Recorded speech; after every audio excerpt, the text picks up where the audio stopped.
Okay, so let's take a look at number 5 on 2018.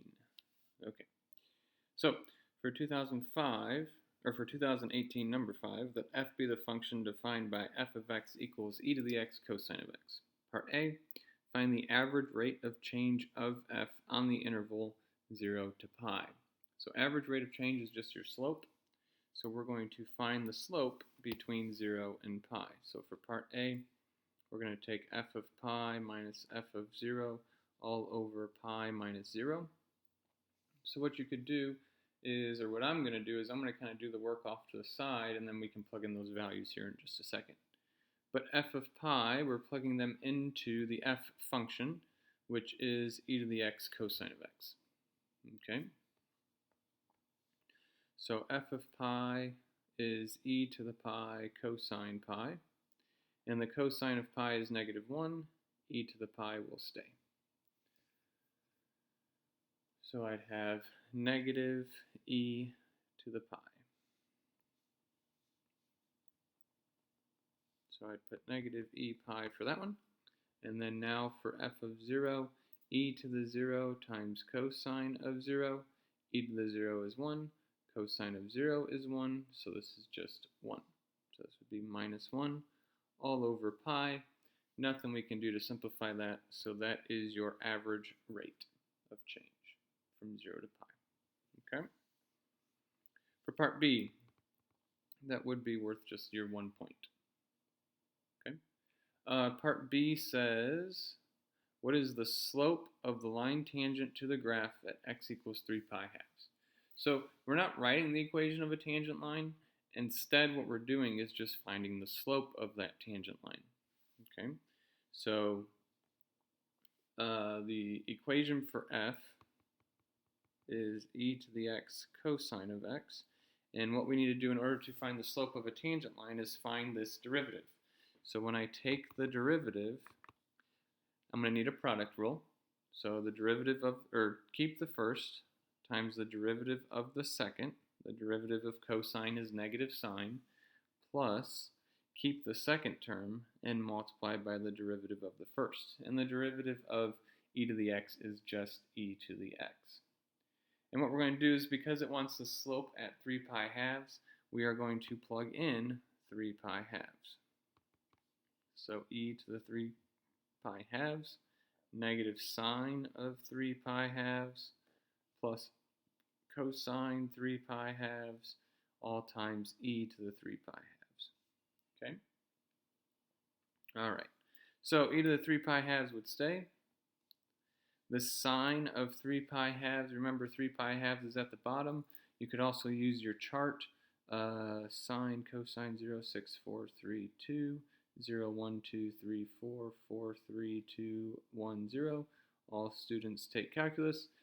Sine of a pi halves angles is square root 4 over 2, which is 2 over 2, which is 1. So this would just be -1. Plus the cosine of a pi halves angle is 0 times e to the 3 pi over 2.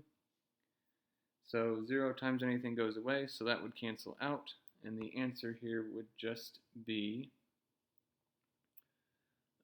negative...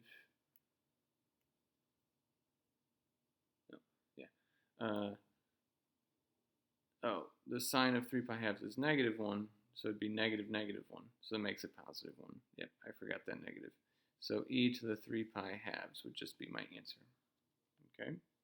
That is the slope of the tangent line at 3 pi halves. This one would be 2 points, 1 point for your derivative, 1 point for your answer. Okay? Again, this one, it would be without a calculator. For part C, let's take a look at what it says. Find the absolute minimum value of f on the interval 0 to 2 pi. Justify your answer. Because we want a minimum on a closed interval, this is going to be a candidate test. And because of the candidate test, the actual test itself is my justification. So what we're going to do is we're going to first, I'll write out the function again. And because this is a candidate test, I want to find the derivative, which we found in the previous problem.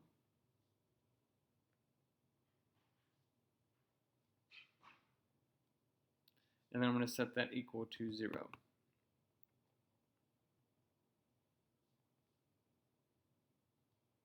And I'm going to solve this. So when I solve this and set it equal to 0, I'm going to pull out the greatest common factor, which is an e to the x. Notice how both of these have an e to the x. And then I'm left with negative sine of x plus cosine of x. And we set each of these factors equal to 0. Now, 0 equaling e to the x will never happen, right? Because the exponential function gets really close to 0, but it never actually touches, nor does it ever actually cross. So this doesn't tell me anything. Okay? But for the other one, negative sine of x plus cosine of x equaling 0, I can kind of manipulate this a little bit and have cosine of x equals the sine of x. And if we look at that chart from the last problem, hopefully you remember how this works.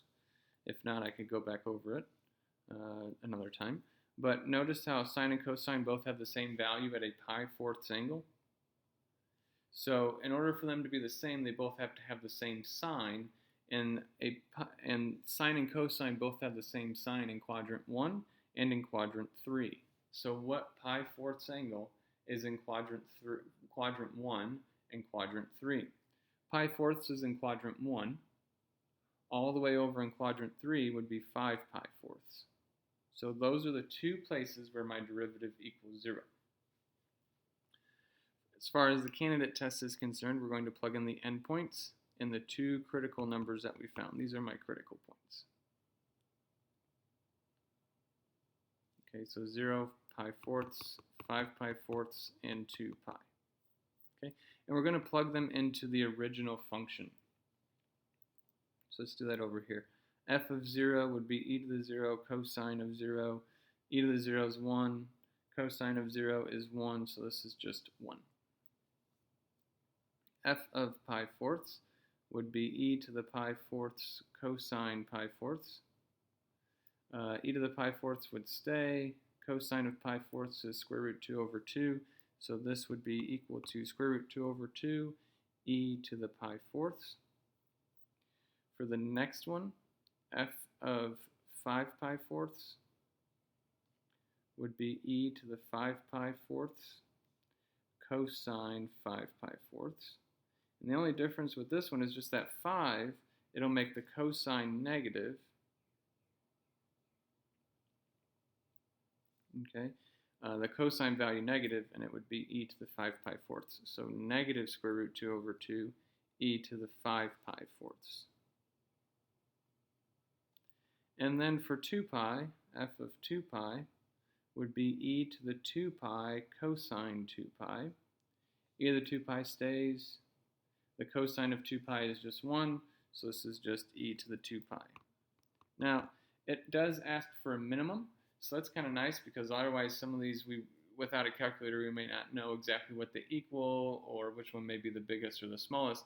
But because it's a minimum, it's pretty easy to see that because this is the negative number, it is going to be the minimum. So this function has a minimum value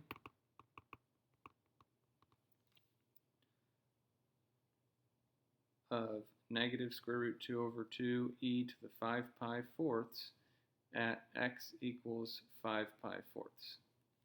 Okay? All right.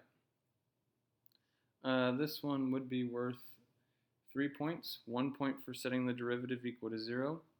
1 point for identifying pi-fourths and 5 pi-fourths as critical numbers. And 1 point for your answer with justifications. So that would include all of this. Okay? Okay, for part D. For part D, it says that g be a differentiable function so that g of pi halves is equal to 0. The graph of g prime, the derivative of g, is shown below. Find the value of the limit as x goes to pi halves of f of x over g of x, or state that it does not exist, and justify your answer. So because I have a fraction here of a limit, let's just look at the top and see what we get, and then we can just look at the bottom and see what we get. So the limit as x goes to pi halves for my function, that would just take pi halves and plug it into the original. So e to the pi halves times cosine pi halves. Well, the cosine of pi halves is 0, and so 0 times e to the pi halves would still get me 0. let's take a look at the limit as x goes to pi halves for g of x. G of x of pi, or g of pi halves, it tells us, is just 0. So this would equal g of pi halves, which is 0. So because the limit of the numerator is 0 and because the denominator is 0, it doesn't tell me anything, right? Because 0 over 0 is an indeterminate form, and when you have 0 over 0, we can apply L'Hopital, okay? Because both functions are differentiable, because it says it's got a derivative, then we can apply L'Hopital. So let's go ahead and say that. Because g and f are both continuous, or let's start with differentiable. Because g and f are both differentiable, they are both continuous,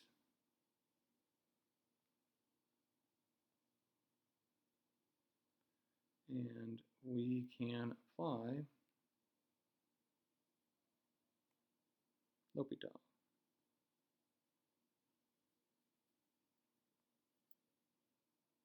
If you put the S there, if you don't, it's fine.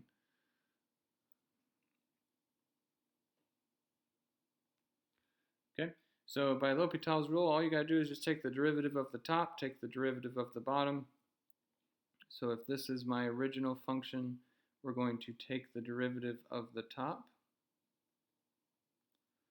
So f prime of x, and take the derivative of the bottom, and we're going to plug in our new numbers and see what we get. Okay. Did we already do f prime of pi halves? No, it doesn't look like we did. We did 3 pi halves, but not positive pi halves. Okay, so f prime, let's take that function and grab it over here. So f prime is this. So let's go ahead and put that here. And then let's plug in pi halves.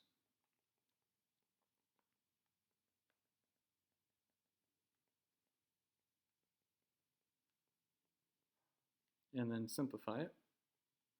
E to the pi halves. The sine of pi halves is 1, so this would be -1. The cosine of pi halves is 0. 0 times e to the pi halves would be nothing, so that's just 0. So this would simplify to negative e to the pi halves. So my numerator is negative e to the pi halves. The denominator, the derivative of g at pi halves, so this is the graph of g, it gave us the graph. So the graph of g prime at pi halves is equivalent to 2. Now, it might be easy to look at this and say, well, that derivative doesn't exist because it's a pointing place, but remember what we're looking at. This is the graph of g. So because this is the graph of g, your y values are just whatever g prime is equal to at those x values, okay? So g prime of pi halves is 2. And that would be my answer. This one would be worth 3 points. 1 point for stating that they're continuous, okay, at pi halves, and the limits equal 0. So kind of both of these, all of this starting work here is worth 1 point. Applying L'Hopital would be 1 point, and then 1 point for your final answer, okay? All right.